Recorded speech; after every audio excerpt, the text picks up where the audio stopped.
में सभी वोट डाले। 2022 में हमें मोदी सरकार लाना है। बहुत बहुत धन्यवाद। राजराज में दीदी से निवेदन करूंगी कि दो अपनी योजनाएं के बारे में और अपनी योगी सरकार मोदी सरकार के बारे में आप लोगों को अपने विचार रखना है। और चुपचाप बोलो मत, बोलो मत। जोर से बोलिए भारत माता की जय, महिला शक्ति जिंदाबाद। फिर से बोले, महिला शक्ति जिंदाबाद। बहुत बहुत धन्यवाद आप सभी का। विधानसभा के बोलो मत।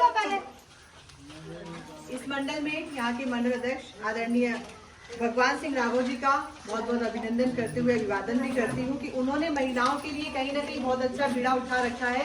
मेरा प्रोग्राम दूसरा लगा था, उन्होंने कोऑर्डिनेशन करके मुझे यहाँ बुलाया। इसका मतलब वो चाहते हैं कि आपके भी जैसी महिलाएं आए जो आपकी बात करें और आपके देश के विकास की बात करें। उसके साथ साथ मेरे साथ कंधे से कंधा मिलाकर जब से मैं मथुरा की जिम्मेदारी मेरे पास आई है, बहन मुनीता जो कि जिला अध्यक्ष है यहाँ की, लगातार कंधे से कंधा मिलाकर मुझसे यही बात करी कि दीदी मथुरा की जो मेरे पास जो क्षेत्र है उसकी दशा दिशा के साथ साथ मुझे महिलाओं को सजग बनाने का काम करना है और जागरूक करना है।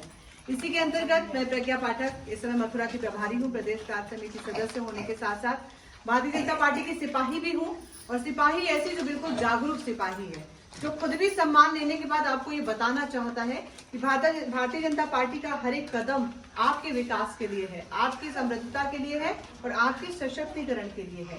अनेकों योजनाएं आई हैं, आपने देखी हैं। आप टीवी के माध्यम से आजकल सभी के घर में संचार व्यवस्था है, बखूबी आप देख रहे हैं कि बेटियों के लिए सुमंगला योजना, समृद्धि योजना के तहत लाभ और लाभांतरण मिल रहे हैं।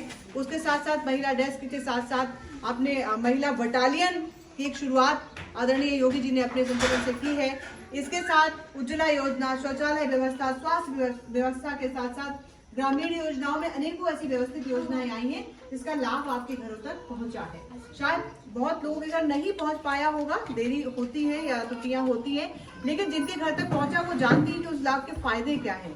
परिवार में कितनी सुगमता आई है, कितनी सरलता आई है, कितने बहुत सलीके और तरीके से आप उन योजनाओं का लाभ उठाते हुए अपने साथ में अपने परिवार का पालन पोषण कर रही हैं। क्योंकि व्यवस्थाएं तभी चलती हैं जब व्यक्ति आपके भाव से जुड़ा हो। तो आदरणीय हमारे प्रधानमंत्री जब गुजरात से प्रधानमंत्री बनकर देश की कमान संभाली, उन्होंने देश की कमान इस व्यवस्था के साथ संभाली क्योंकि देश के साथ वो माँ के भाव से जुड़े थे। अगर वो बनारस गए तो उन्होंने कहा गंगा हमारी माँ है। और आज हरिद्वार से लेकर बनारस तक मैं खुद जल शक्ति मंत्रालय की सदस्य भी हूँ।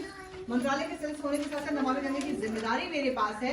तो मैंने देखा है कि हरिद्वार से लेकर और हम बनारस तक के दौरे करते तो किस तरह से नदियों और गंगा को साफ किया है, स्वच्छ किया है। तो ये बात यही नहीं कि उन्होंने कहा गंगा हमारी माँ, उन्होंने ये भी कहा कि भारत में निवास करने वाली हर बेटी मेरी बेटी है, हर बहन मेरी बहन है और हर माँ हमारी माँ है, क्योंकि मेरी माँ के पहले मेरे लिए भारत माँ है। और मैं भी अपने मंच से हमेशा ये बात बोलती हूँ, स्वलिखित बोलती हूँ कि मेरे जिस धरा पर मेरी माँ ने जन्म लिया, जिस धरा पर मेरी माँ ने मुझे सींचा, तो मेरी माँ के सम्मान के पहले मेरे लिए सबसे बड़ा सम्मान मेरे राष्ट्र का है। और ये मैंने अपनी भारतीय जनता पार्टी में कार्य करते हुए भी सीखा है। तो जिस विषय पर मैं आई हूँ, कमल संवाद शक्ति अभियान के तहत जो भी आप सभी से मिलना चल रहा है, तो ये मिलना कोई ये नहीं है कि हमारा प्रचार प्रसार का विषय है। आप सभी जानते हैं कि भाजपा ने जो काम किया है, शायद इतनी सरकारें आई, सत्ता में लोग रहे, कभी हुआ हो। और बहुत सारे ऐसे उदाहरण हैं जो आपके लिए सम्मान का विषय रहे हो, चाहे वो कश्मीर में 2 प्रधान 2 निशान मिटाने का मुद्दा रहा हो या फिर आपको राम मंदिर निर्माण देकर धर्म का तिलक आपके मस्तिष्क पर लगाने का मुद्दा रहा हो। ऐसे अनेकों मुद्दे, भ्रष्टाचार की नीतियों को खत्म करने के लिए नोटबंदी की गई, लोगों ने बहुत सारे वाक्य अपनाए, बहुत सारी चीजें भ्रांतियां फैलाई, लेकिन आप जानती कि इससे देश का फायदा हुआ है। क्योंकि हम मातृशक्ति से मिल रहे हैं, तो मेरा मिलने का मतलब ही मैंने अभी कहा कि जब तक भाव और भावनात्मक से नहीं जुड़ेंगे तो हमें और आपसे कोई लगाव नहीं होगा। लगाव होता है तभी हम आपके लिए कुछ करते हैं। अगर इस मंडल में आई हूँ तो अध्यक्ष जी का नाम मुझे हमेशा याद रहने वाला है। मुझे पता, मैं इधर किसी भी रोड से निकली हूँ तो अध्यक्ष जी को फोन करूंगी, मुदिता को बोलूंगी और कहूंगी जिन महिलाओं से मिलकर आए थे हम वापस चलते हैं, देखते क्या सुगमता और अच्छाइयाँ आई है। क्योंकि आप इस गाँव में आए, अध्यक्ष जी ने कहा कि हमारी महिलाएं थोड़ी जागरूकता का अभाव है, तो वो अभाव नहीं रहेगा। ये जिम्मेदारी विमलेश जी की है और आपके साथ इन बहन जी की है कि आप इन योजनाओं का लाभ भी इन्हें दिलाएंगे और परमानेंट बताएंगे भी कि आप कैसे खुद समाज में जिस हिसाब से काम करेंगे, आप इनमें से और बिमलेश निकालिए, क्योंकि प्रज्ञा एक ही है और हमारे जैसी बहुत सारी मातृशक्ति हमारी प्रदेश अध्यक्षा गीता शाक्य जी के नेतृत्व में जगह जगह जाकर काम कर रही है। हम लोग को प्रभार मिला हुआ है। तो हमारा उद्देश्य जो हमें दिया गया वो ये दिया गया है कि नेता बनकर आपके बीच नहीं आना है, आपका परिवार बनकर, आपकी बेटी बनकर आपके बीच आना है। आपकी जो समस्याएं हैं वो मुदिता को भी ये ज्ञात है कि अब दीदी भी हमारे ऊपर पहरे में है, तो आप मुदिता तक पहुंचाए, उन समस्याओं को हम ऊपर तक पहुंचाए। पहले तो आपके जो काम नहीं हुए वो काम हो। दूसरी बात, 2022 का चुनाव बहुत निकट है। आप सभी को पता है कि इस बार सर्वे में भी आ रहा है कि 60% वोटर्स जो भाजपा की हैं वो महिलाएं हैं। यानी कि महिलाओं ने पहले ही जता दिया कि हम आदरणीय मोदी जी और योगी जी के साथ हैं। इसलिए साथ है कि जब मोदी जी ने शपथ ली तो कहा था कि महिलाओं के सम्मान के लिए मेरा पग पग सड़सड़ चलना होगा, और उन्होंने वो करके भी दिखाया है। अनेकों योजनाएं तो दी ही है, योजनाएं तो विज्ञापन के माध्यम से आप तक पहुंच रही है, लेकिन उद्देश्य ये रहा है कि हमारी बेटियां कितनी सुरक्षित हैं, हमारी मातृशक्ति कितनी सुरक्षित है, हमारी भाव की सुरक्षा से ही तो सुरक्षा व्यवस्था पनपती है कहीं ना कहीं। तो इन सब चीजों पर पद संचलन करते हुए उन्होंने काम किया है। अब 2022 का चुनाव है, मैं फिर कह रही हूँ कि ये योजनाएं तो मात्र 2% इसमें लिखी हैं, अनेकों योजनाएं जिस पर हमने भी काम किया है।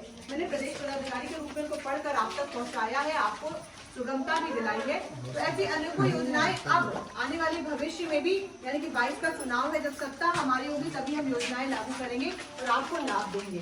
तो ये लाभ तो मात्र 0.2 है, अभी आपको पूरा 100% करना है। तो ये तभी होगा जब दिसंबर में, अभी आप सबको पता है कि फरवरी तक चुनाव की घोषणा होनी है, जब भी बताते रहते होंगे आप लोगों को। क्या सिर्फ आपका उद्देश्य होना चाहिए कि जब वोट हो, जिसके वोटर आईडी कार्ड नहीं है उसके वोटर आईडी कार्ड बनवाएं। आप लोग बहनों से पूछें, क्या बहन तुम्हारा वोटर आईडी कार्ड है? नहीं है तो उसका बनवाएं, और ये व्यवस्था बिमलेश जी देखें। उसके साथ साथ आपका फिलहाल जो मेरा आपसे जुड़ना वो ये है कि मैं ये विश्वास और ये संकल्प लेकर तो निकली हूँ, और ये विश्वास आपको यही संकल्प से सिद्धि की नीति में आपसे प्रॉमिस भी करके जा सकती हूँ, ये विश्वास दिलाते जा सकती हूँ कि अगर भाजपा ने मेरी जैसी मातृशक्ति को इतना सशक्त करके समाज में आप तक लाकर खड़ा किया है, तो यही उद्देश्य भाजपा का है कि हर घर से मातृशक्ति ऐसे ही जागरूक हो, ऐसे ही कर्मठ हो, ऐसे ही हर क्षेत्र में आगे हो। आपकी बहन बेटियां जो आने वाली हैं उनको रोजगार योजनाओं से जोड़ते हुए अनेकों प्रज्ञा, अनेकों मुदिता इस क्षेत्र में आकर काम करें। वो किसी भी परिवेश में हो, जरूरी राजनीति में हो, प्रत्येक क्षेत्र में होती। बेटियां डॉक्टर भी हैं, बेटियां पुलिस में भी जा रही है, एडवोकेट बन रही है।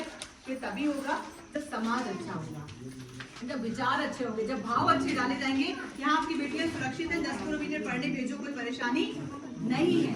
तो इन्हीं सब नीतियों के साथ हम चल रहे हैं। आपके हाथ में पत्रक है, ये पत्रक आप ध्यान से पढ़िएगा। ऐसी अनेकों नीतियां आपके लिए लागू की जाएंगी, लेकिन तभी संभव होगा जब आप दोनों हाथ ऊपर उठाकर बोलेंगी कि हाँ 2022 में मैं भारतीय जनता पार्टी के साथ हूँ। और आप घर में रहती मेरी वो सिपाही है, मेरी तरह वो मेरा वो स्वरूप है जो हम जैसे। मैं तो काम करने के सशक्त, मैं नोएडा से आई हूँ, हमारा भी अवोई व्रत है और आपका भी है, लेकिन मैं फिर भी अपनी जिम्मेदारी, अपने कर्म और धर्म को इसलिए सार्थक करना चाहती हूँ क्योंकि मैंने देखा है कि बहुत कम लोग जन्म लेते हैं जो राष्ट्र और देश और भारत माँ के लिए सोचते हैं। तो अगर ऐसा व्यक्तित्व इस भारतीय जनता पार्टी को लेकर चल रहा है और काम कर रहा है, तो हमारा उद्देश्य बनता है कि कोई अच्छा सैनिक हो तो उसे और मजबूती दो, ताकि हमारा भारत अखंड भारत के रूप में खड़ा तो था ही, विश्व गुरु तो माना ही गया और माना जाए। तो उसका एक उदाहरण है कि 100 करोड़ से ज्यादा वैक्सीनेट भारत में हो चुका, और इसके साथ साथ यहाँ की वैक्सीन विदेशों ने लगवाई। कभी ऐसा नहीं हुआ यहाँ वहाँ से यहाँ आया, यहाँ से सामान आके लोगों ने वहाँ इस तरह से अपनी स्वास्थ्य व्यवस्था के लिए यूटिलाइज किया हो, ऐसा कभी संभव हुआ नहीं, इस बार हुआ ना। तो यही सब सम्मान है। हमें सबसे पहले क्या चाहिए, अगर हमारे देश को सब नकारते और हम बहुत बड़े धनवान हो तो हमारा कोई सम्मान नहीं है। जो हमारे भारत का सम्मान है, फिर जिस समाज में हम रहते, जिस गाँव में रहते, हमारा गाँव प्रखंड नीति में कहा जाए कि सबसे पढ़ा लिखा और सुंदर गाँव है, तभी तो हमारे परिवार का सम्मान है। इसी सम्मान को लेकर चलना है, ऐसे ही आगे बढ़ना है। और मुझे विश्वास है, मैं आप सबके चेहरे की जो झलक है वो देख पा रही हूँ। मुझे विश्वास नहीं, मुझे अध्यक्ष जी की मेहनत का भी कहीं ना कहीं बहुत अच्छा असर दिख रहा है। 2022 में आप सभी पूरी तरह से भारतीय जनता पार्टी को सपोर्ट देते हुए मैं वोट देंगी, दोबारा योगी जी को सत्ता में लाएंगी। और मेरा आपसे ये हमेशा, मुझे आप जब चाहें तब बुला लीजिएगा, अध्यक्ष जी के पास नंबर भी है।